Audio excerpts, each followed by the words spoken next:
Welcome to session 3 of today's conference. We'll be talking about how to give your portfolio a checkup.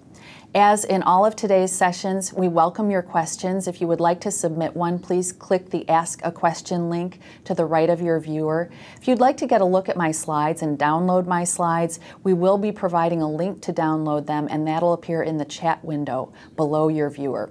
Before we get started today, one question I often get about giving portfolio checkups is just how often you should be doing this. I talk to a lot of investors who probably overdo their portfolio checkups. They look at them on a weekly, monthly, or even more frequent basis. And my advice is always that less is more when it comes to this sort of checkup. So I think semi-annually or annually is plenty for most investors. If you're checking up a lot more than that, you might be tempted to get in there and make changes that might not be necessary. And in turn, you might incur tax and transaction costs, and you might be responding to short-term performance. So I would say you'd want to go through this sort of comprehensive checkup that I'll discuss today just about once or twice a year, nothing more than that. In this presentation today, I'll run you through 6 key steps that I think investors should be taking as they're thinking about reviewing your portfolio today. So the first one would be just a basic wellness check. See how you're doing relative to your goals. And I'll split this check up into 2 tracks, one for people who are in accumulation mode and the other for people who are in retirement. The next step of the process is to review your portfolio's overall exposures. And I'll talk about how you can use some Morningstar tools to do just that. I'll also talk about the importance of checking your liquid reserves, money that you need to have on hand to fund near-term living expenses or perhaps emergency expenses. So I'll share some benchmarks for your liquid reserves, how much you want to have in cash currently.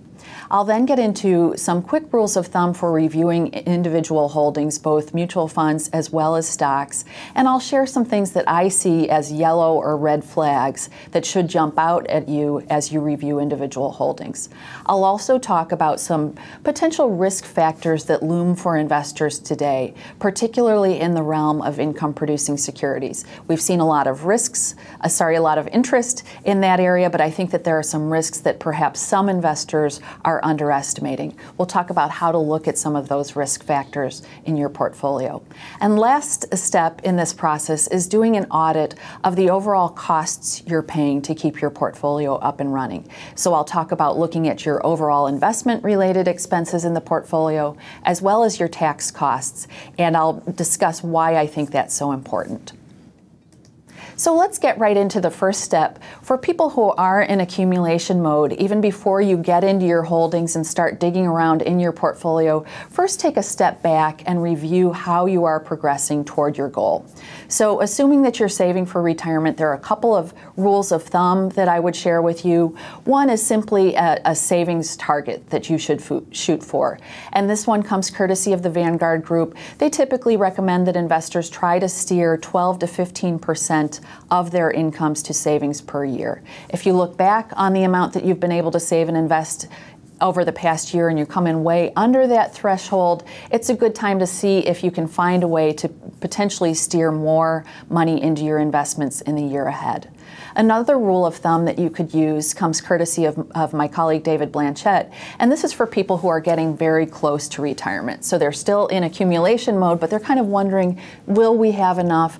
Do we have enough? So a starting point, and that's obviously a very important question, but a quick rule of thumb is simply to look at whether you have 25 times your income needs set aside in your investment portfolio for retirement. So for example, for someone who is targeting $100,000 in income above and beyond what Social Security or a pension or other sources of income might provide, they would need to have, using this rule of thumb, $2.5 million set aside in their investment portfolio. It's a big number, but it's a way to see whether you're on track to actually retire.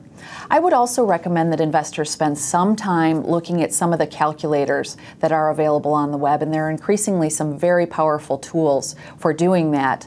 I've mentioned a couple that I like right here. T. Rowe Price Retirement Income Calculator is a tool that I've often liked because it's robust and it's comprehensive. Fidelity also has some good tools, as do a lot of the other financial services providers. My advice is to sample an array of opinions to see if you're on track. You might tend to find a comforting convergence that you're getting some of the same feedback from these tools, but my advice is to try more than one. I would say as you look to some of these tools, you want to gravitate toward those tools that tend to be the most holistic. So you want to make sure that they're considering taxes, the role of Social Security in your plan. You want to make sure that they're actually using realistic rates of returns for various asset classes in the future. So I know that there are some tools out there that use very rosy return expectations, especially for fixed income right now. And I think you want to play it conservative. So if one of these tools is forecasting, say, a 6% fixed income return, recognize that it is using pretty rosy assumptions in terms of its output. And finally, you also want to make sure that your tool is factoring in the role of inflation, because that can be such a powerful force, both in accumulation, but especially in your decumulation years. So look for tools that are as holistic as possible. It may take you a little longer to enter your data, but ultimately you'll have a better output. So if it turns out that you are looking light in terms of your savings target, you want to focus first on making sure that to the extent that you possibly can, you're maximizing your contributions to tax-sheltered vehicles. So in 2013, we've seen a little bit of a bump up in the allowable contributions to both 401ks and IRAs. So in 2013, people under 50 will be able to contribute $17,500 to 401ks, 403bs, or 457s. If you are over 50, you can contribute $23,000. For IRAs, we're also seeing a little bump up in allowable contributions. Those are going up to $5,500 for people under 50 and $6,500 if you're over 50.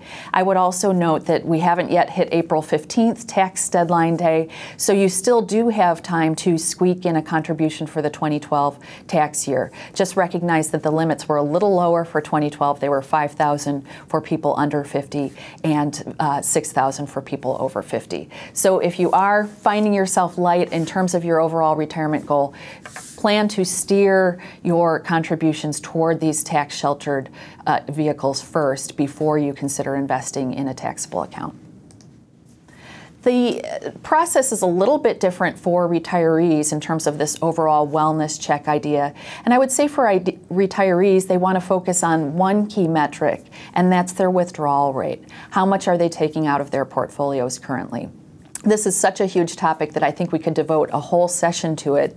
But I think it's important to know, first of all, how you calculate your withdrawal rate. And what that simply means is that you look back on your portfolio withdrawals over the past year and you divide that by your investment balance that's left over. That is your withdrawal rate. And I'm going to share some very rough rules of thumb. Many retired investors might be familiar with what's called the 4% rule. That means that you withdraw 4% of your balance on day one of retirement, and then you just gradually inflation adjust that number as the years go by. That 4% rule, it's widely cited in part because it was pretty well stress tested. So Bill Bengen, who was the financial planner who originally developed the 4% rule, looked at a variety of market environments over many years and looked at what would be a safe amount to withdraw without running out of money. He homed in on this 4% rate, and I think it's still a reasonable one for investors to use as they think about what is a reasonable withdrawal. Anytime you're edging much higher than 4%, I think you need to be concerned. I think it's also important to recognize some of the assumptions that are built into that 4% rule. So Bill Bengen thought about a 30-year time horizon in retirement when developing that rule, and he also thought about a portfolio that was approximately 60% equity, 40% bond. So if your retirement characteristics are much different from those assumptions that he used, that would call for a slightly different percentage for you. I did want to mention also that there has been a little bit of research recently actually suggesting that perhaps the 4% rule is a little bit too aggressive. Some of that research came from my colleague David Blanchett and a couple of other retirement researchers.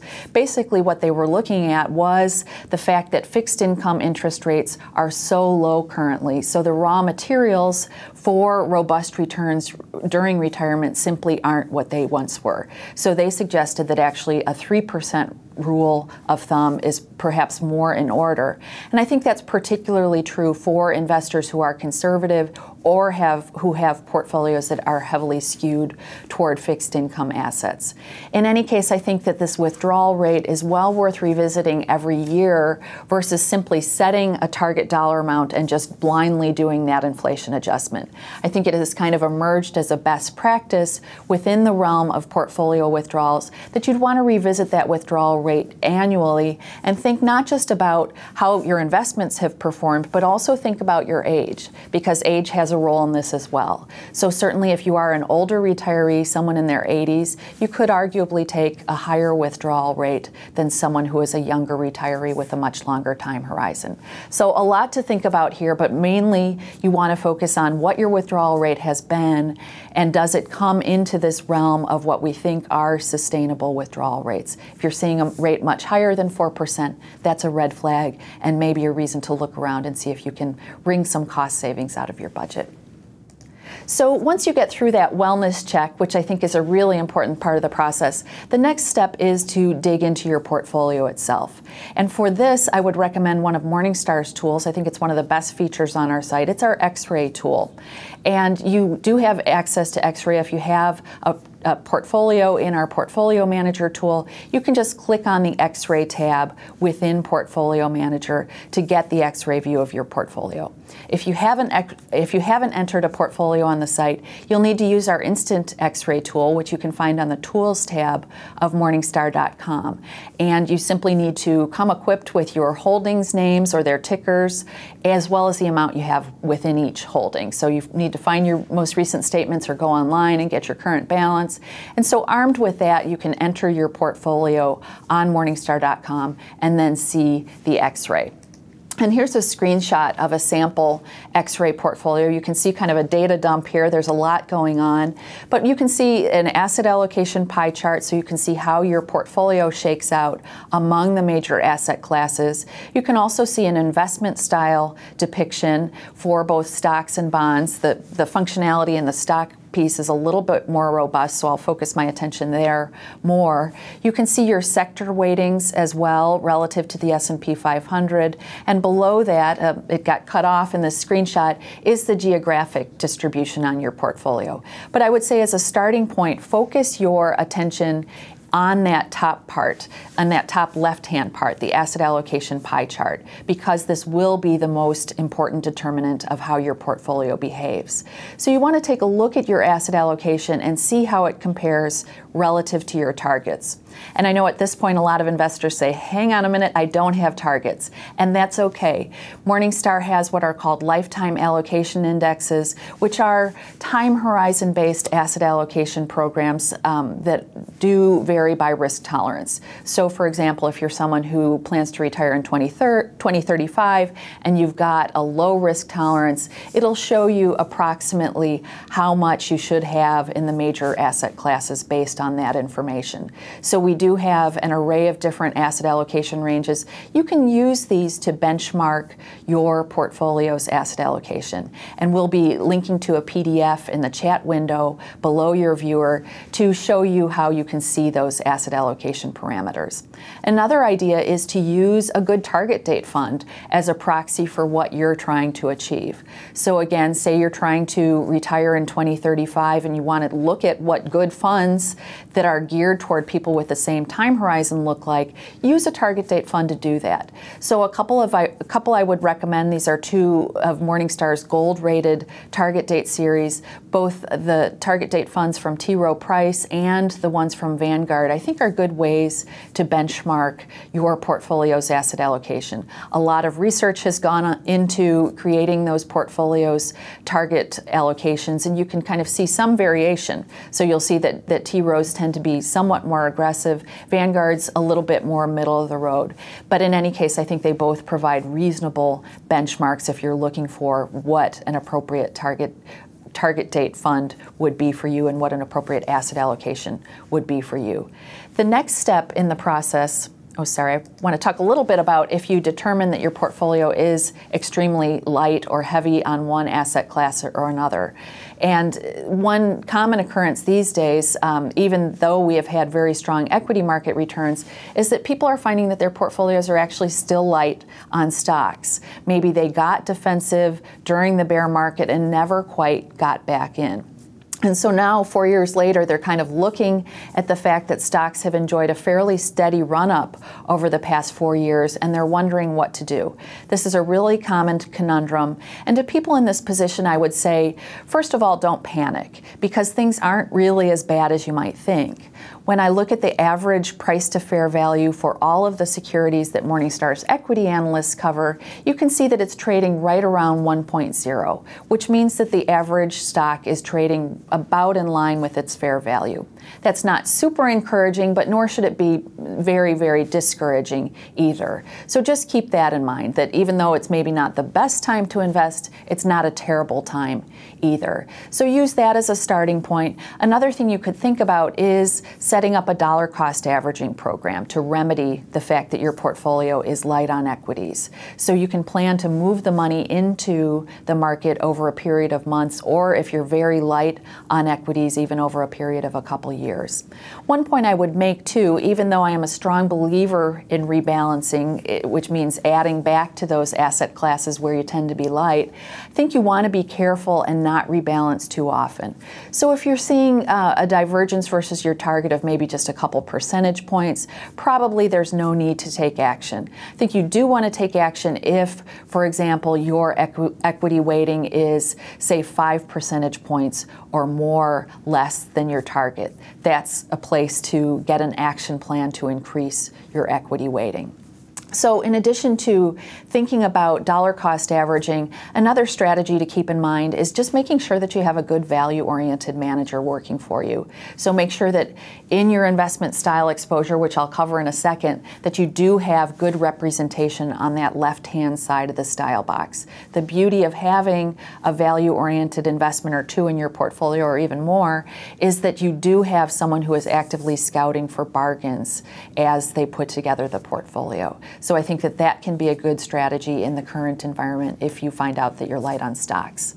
Another idea for individual stock investors is to simply look at stocks within our coverage universe that have high star ratings and in turn low price to fair values. That can be a great starting point for your research. I often layer on a screen for narrow or wide moats to just ensure a little bit of quality in the universe that I'm screening. But I think that price to fair value can be invaluable when you're scouting around for companies that still look very attractive after the run-up that we've seen in stocks over the past 4 years.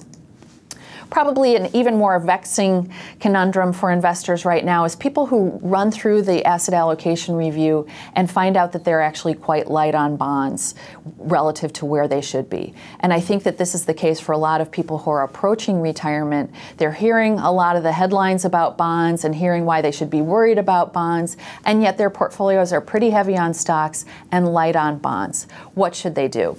First of all, I would say that if you are getting close to retirement, de-risking is really the order of the day. It's something that you need to prioritize. So for people in that situation, what I would recommend is doing that as soon as possible and not worrying so much about taking action at the wrong time. I think a way to think about doing that is potentially moving your money that you would have earmarked for bonds into cash, and then slowly dollar cost averaging that into the bond market as yields go up and bonds potentially become more attractive. It doesn't seem like you'd want to move a big slug of money into bonds at this particular time. I also think you want to think about the overall, to the extent that you do have bonds in your portfolio or adding bonds, seems like you'd want to think about new additions being shorter in duration, meaning that they'd be less interest rate sensitive, and also making sure that they're fairly high in terms of their overall credit profile. So those are two characteristics that I would prioritize if I were adding bonds to a portfolio at this juncture. Another strategy that we just talked about in the previous session is delegating your bond portfolio or a portion of it to a truly active, flexible fund manager. So a couple of the funds that Morningstar likes are Harbor Bond, which is a no-load clone of the big PIMCO Total Return Fund or Metropolitan West Total Return Bond. Those are both funds with very flexible toolkits. They can be a nice choice in an environment like the current one where there are a lot of uncertainties for bonds. They won't be miracle workers. They won't completely be able to skirt a nervous interest rate environment, but they should hold up better than funds that are hewing to a more specific strategy where they have to have a certain asset class composition or a certain duration. The next step in this process is to take a look at your investment style exposures. So I've provided a few benchmarks here that you can use. On the left is simply a view of the total stock market index, and I used Vanguard's total stock market index as a proxy.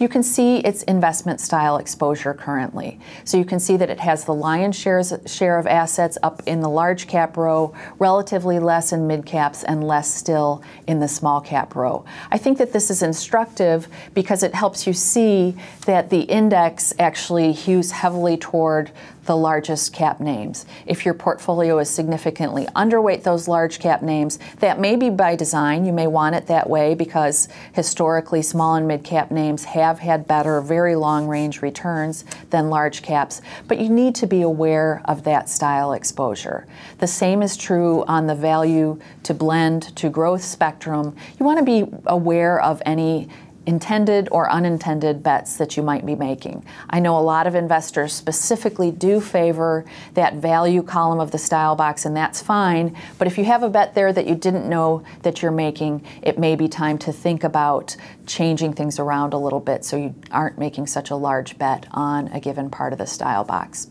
In the right-hand view, what I did was find the median price to fair values for all of the stocks in our coverage universe within each square of the style box. You'll see that I did not have data for the small cap row, in part because we don't have enough small caps under coverage, though we do have some. We don't have enough under coverage to formulate a price to fair value for the whole universe. But you can see some intelligence from this graph on the right-hand side of your screen. Basically, you can see that value-oriented stocks look cheaper to us than growth at this juncture, and generally speaking, the large caps look relatively less expensive to us than mid caps. Again, we can't formulate an opinion about small caps, but oftentimes we see things move in a fairly stair-step fashion. So based on what you see in this grid, I think it's a good hunch that that small growth square might be the most expensive of all in terms of its price to fair value. So this is another piece of intelligence that you can use when you think about shaping your portfolio. I think this arguably, if you wanted to make a little bit of a tactical tilt in your portfolio, given that the market is pretty fairly valued currently, you could think about emphasizing that large cap value square in particular. The next step is to think a little bit about the geographic positioning in your portfolio. Again, I've provided some benchmarks for you to use as you think about reviewing your geographic exposure. I've provided the allocations for the total market, the total global stock market, between U.S. and foreign stocks, as well as between developed and developing markets. So you can see that in this particular measure, the U.S. is less than half of the global market capitalization. It's a rare U.S.-based investor who actually has this much in foreign stocks, but it's something to keep in mind as you review your portfolio's positioning. If you find that you have 80, 90, or close to 100% of your portfolio in U.S. stocks, just recognize that you have a significant home country bias in that portfolio. Incidentally, our colleagues at Ibbotson Associates here at Morningstar have some opinions about how global portfolios should be, and their view is that that should kind of change based on age range. So accumulators should have more or less fully global portfolios, specifically young accumulators should really think about mirroring this global market capitalization. But as you near retirement and enter retirement, you want to take off some of that foreign currency exposure, in part because you're usually getting some foreign currency risk that you may not need. So that's just a general way to think about how your foreign allocation may evolve over time. You'd want to have relatively less in the portfolio as the years go by.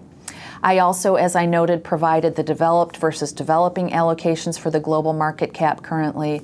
And you can see that, that developing economies, even though they've been very much in the news and people are excited about their long-term prospects, still make up about 15% of the global market capitalization. A lot of investors may have significantly more than that, and that may again be by design, but just recognize that you typically have higher volatility with some of these emerging markets than you do in developed markets, although arguably in recent years developed markets have had some problems of their own. So once you've reviewed your overall portfolio's exposure, the next step is to think about the adequacy of your liquid reserves in your portfolio. So I've provided some very basic rules of thumb for both accumulators and retirees.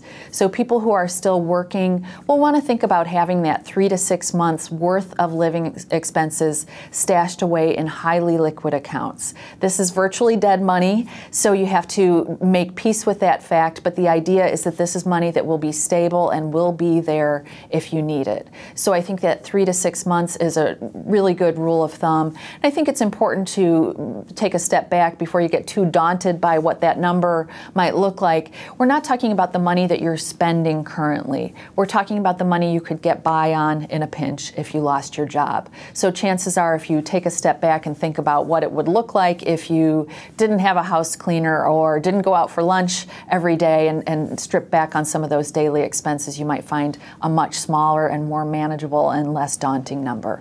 For people who are retired, I think that they want to set the bar higher, in part because they need that liquid reserve to fund their living expenses. So I used to say you'd want to hold 1 to 2 years or even 2 years in highly liquid reserves. I think that what we've seen over the past several years is that the opportunity cost of having too much in cash is very, very high. So I would say at the low end, retirees would want to think about having 6 months worth of cash in living expenses. At the high end, maybe 2 years, probably no more than that because of that opportunity cost.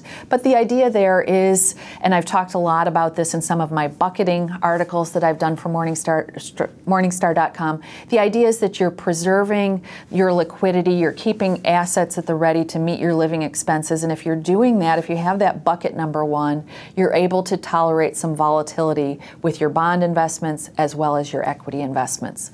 A couple of last points on the liquid reserves.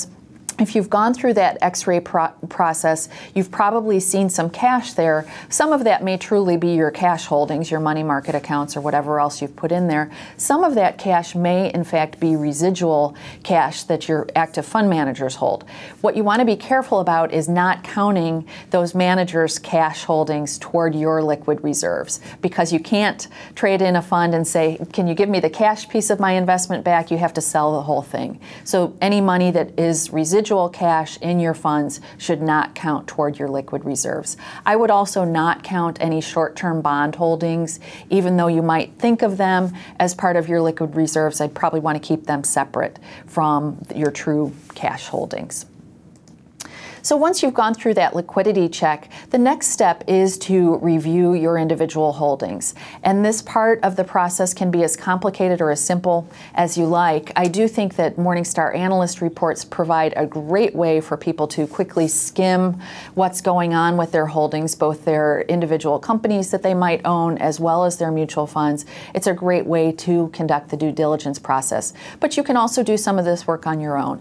So if you are looking for yellow or red flags in terms of your fund holdings, I would consider the following potential areas of further investigation. First would certainly be any manager changes. Any notable strategy changes would also be cause for further research. So for example, if you had a fund that you bought to be your small cap holding, but now you're seeing it's kind of covering the mid cap part of the style box, it's a reason to get in there and look, has this process changed? Has maybe the fund grown and the manager's having to do something different?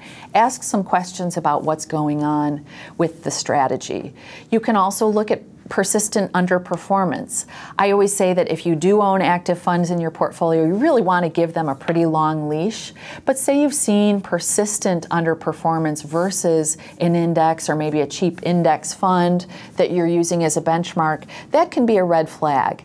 And so one thing to think about is that we've now had a couple of market environments in short succession that allow funds to exhibit really different tendencies. So you want to see if you have an active fund, either it was great during the bear market or it has been great subsequently. If it has done neither for you, I think that that's a big red flag, and that's a reason to think about what's going on with this fund and why can't it seem to shine in one market environment or another.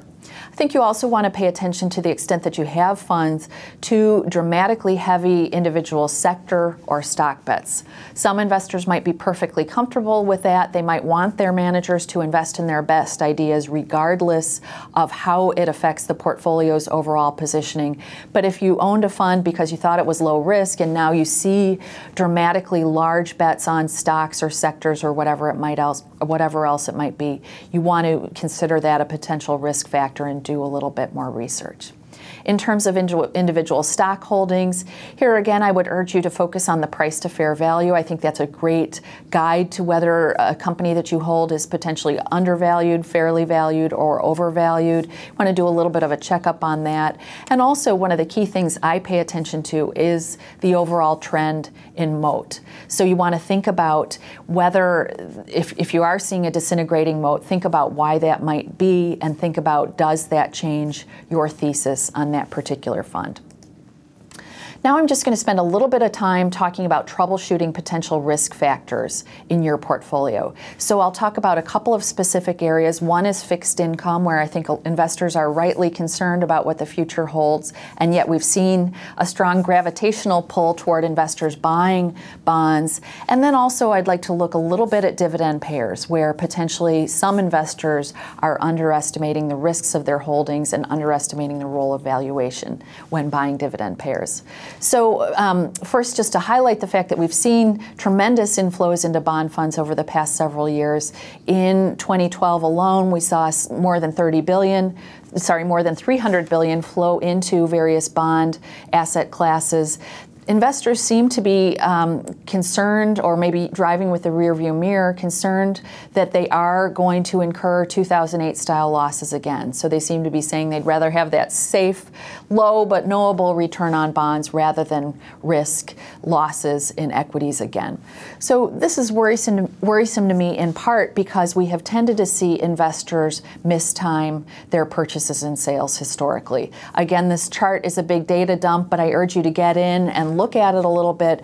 And what it shows you is the average total returns for various asset classes. So these are the average funds within each asset class, their total return by time horizon, along with their what we call investor returns. And to come up with investor returns, we take the total return, but we marry it with the cash flows into and out of a fund. So to use a simple example, say you had a fund that had 100% return in year 1 and 10% losses in years 2 and 3. In that particular case, if all the investors arrived somewhere toward the tail end of year 1, which is a typical pattern, the typical investor return will be much lower than the fund's published total return for that 3-year period, because most investors didn't get that 100% gain. They got much less than that. So what we see is that when we look at asset classes, when we look at categories, when we look at individual funds, we see a lot of mistiming. And my concern is that investors who are buying bonds today may be coming to the party late. So just a general caution about bonds at this juncture, given how low yields are, given the potential of rising interest rates. A couple of the categories that we've seen receive very big inflows are also some of the riskier categories, some of the more credit-sensitive categories that do tend to have more equity-like characteristics. So for investors who have been embracing these categories, I think they just want to go in with their eyes wide open to the risks that could lie in some of these portfolios. So we've seen very robust flows into emerging markets bonds as well as junk bonds. We've also seen yields compress. So yields have come down quite a bit as assets have flown into these categories and as performance has been pretty good. The bond prices have gone up, yields have come down. So investors in these asset classes just don't have that yield cushion that they did even a few years ago. So that's a potential risk factor. To the extent that you're embracing such categories, make sure that you're holding them as sort of supporting players to the higher quality portion of your fixed income portfolio. Just a couple of other categories where you have a similar phenomenon in play. So you've got some equity sensitivity in both bank loan and multi-sector bond funds. I've provided here their 2008 losses. For just a bit of context, I'm not suggesting we'll go back there anytime soon, but the idea is to show you that with some of these categories, you're getting investments that in fact perform somewhat between your stock and bond holdings. They're not necessarily giving you that diversification potential that high quality bonds have. So just mind the risks if you're looking at some of these categories right now. Also wanted to talk about higher quality bonds. They too carry risks at this juncture. I wanted to share a quickie duration stress test, which we talked about in the last session. Simply what that means is that you'll find the duration for a fund, which is available on Morningstar.com, find its SEC yield, which is now available on Morningstar.com, subtract the yield from the duration. That is roughly the amount that you could expect that fund to lose in a one-year period if interest rates jumped up by 1 percentage point. It's obviously a very rough rule of thumb, and you'd only want to think about it with your high quality bond categories. It's less useful if you have junk bonds or international bonds or other things in your portfolio. But these are just a couple of examples of this duration stress test in action. So you can see with the Barclays Aggregate Bond Index, you're looking at a loss of roughly 3.5% in that 1 percentage move in interest rates. And you can see if you take duration out and you venture into long-term bonds, you're looking at potentially much higher interest rate sensitivity and, in fact, much higher potential losses. So just be mindful of that. Here is a quick shot of the dividend-paying sectors that we have under coverage. And what I wanted to show here is that even though I love dividend payers as much as the next person, it's important to really pay attention to valuations if you're embracing dividend payers at this juncture. I can't help but notice that some of the categories, some of the sectors that have the highest price to fair values based on our analyst coverage do land in the traditional dividend-paying sectors. So consumer defensive, REITs, utilities, all have historically been dividend-rich sectors, but we have seen price to fair values go up quite a bit over the past couple years, along with the popularity of those areas. So pay keen attention to the price to fair value. If you're investing in a fund, just make sure that the manager is using some sort of a valuation emphasis as he or she puts together the portfolio. Just wanted to talk about conducting a quick cost audit, including tax costs of your portfolio. You want to think about a couple of different things. One is that if you have X-rayed your portfolio, you can see the average expense ratio for that total portfolio. And I would take that number and compare it to a good target date fund geared towards someone in your age band. So I've provided here Morningstar's 2 favorite target date funds and their expense ratios for the 2025 vehicles. What you can see is 0.73% for T. Rowe and a much lower percentage rate for Vanguard, in part because it is all index funds, so it's a very cheap product. So do that, very basic investment expense audit. Also think about looking at individual holdings, particularly if you have index funds and exchange traded funds in your portfolio. We've seen these incredible price wars going on in the index fund universe, and I think it's important to recognize that you as a consumer are a beneficiary. So just make sure that you are looking at your holdings, making sure that if you are owning these commodity type products, that you're not paying any more than you absolutely need to for them. So I've just provided some benchmarks of the very cheapest index-based products that are available today. Take a look at your holdings and see how they measure up.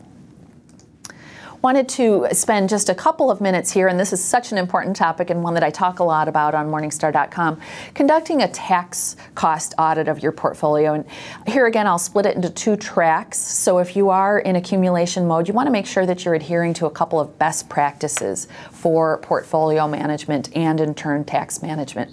So first of all, make sure that you're maxing out those contributions to tax sheltered accounts, making sure that you're using asset allocation principles when you think about putting together gather your portfolio. So if you have investments that are kicking off high levels of income that is taxed at your ordinary income tax rate, so that would be junk bond funds, REITs, you want to make sure that you're holding them in your tax sheltered accounts. If you have taxable holdings in your portfolio, make sure that those are just as tax efficient as they can be. So individual stocks, broad market index funds, ETFs, muni funds if you hold bonds.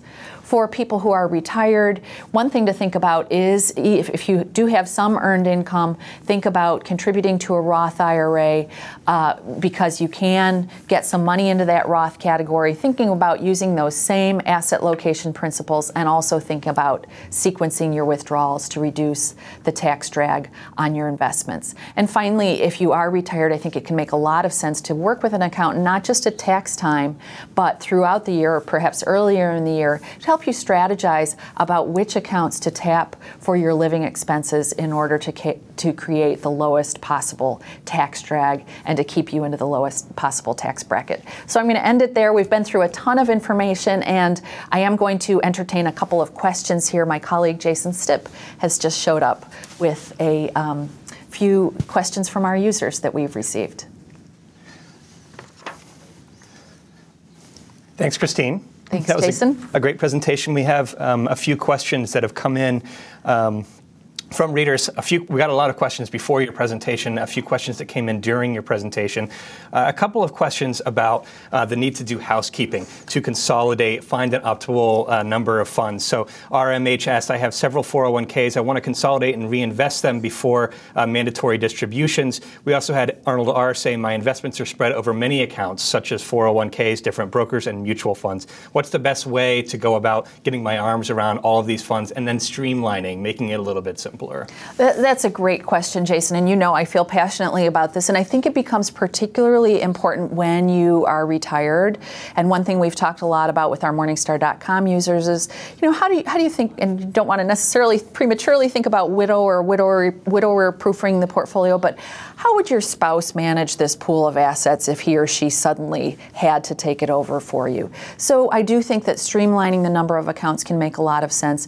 One thing, particularly for folks who are retired, is you want to look for a firm that's a very good bond manager, or at least has good bond options available without much of a transaction fee or at a very low cost. So I would kind of prioritize that in my search, and I think you can winnow down the universe very quickly if you're kind of having that as a guiding concern. It's not that hard to find good stock managers. Fewer firms really do a great job at fixed income research, so I would prioritize that piece of the puzzle maybe when doing my search. A kind of a related question from Marilyn. She had a recommendation to get into 16 funds. I'm not sure who this came from, but she says 4 bond funds, 3 large cap, 3 mid cap, 3 small cap. She's worried about overlap, which I think is probably a decent concern. So when you have that many investments, what's a good way to know if you really need all of them, or if she's going to see a lot of overlap, especially in maybe those large cap funds? Yeah, there again, I think XRay tool or looking at the constitution of each of the prospective holdings would be a good starting point, just seeing how diversified they truly are. Actually, when I think about that proposed portfolio mix, it doesn't sound unreasonable on the fixed income side, particularly if she is getting close to retired or maybe already retired. It does sound like a little bit much on the equity side, though. So I think arguably you could accomplish more with, or you could accomplish the same mission with fewer holdings on the equity side. That's the piece I would focus on.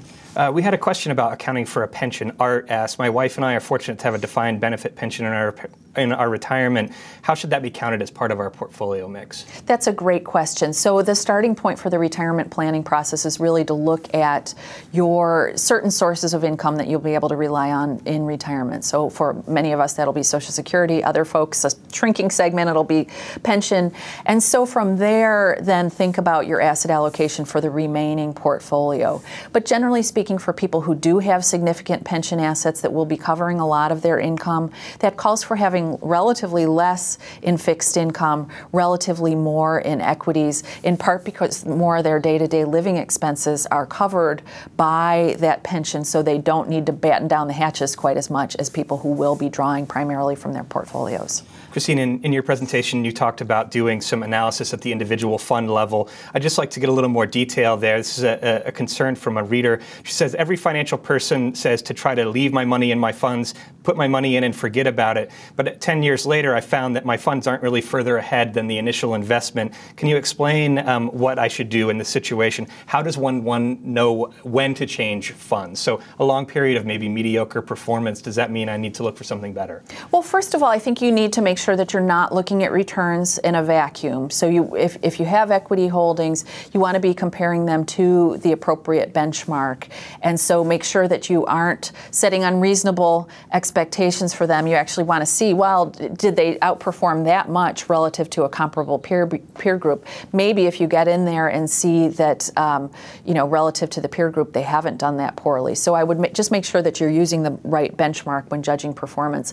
But certainly I would say if you see prolonged underperformance, and actually, I know we provide all kinds of trailing return data on the site. I prefer the year-to-year analysis for a view of what I can actually expect. And I mentioned in the presentation, I think that the past, say, 7 calendar years have provided a terrific window into fund behavior. I'd focus in there. Did the fund have a period of distinguished performance during any of that? If it didn't, that's certainly a great big red flag.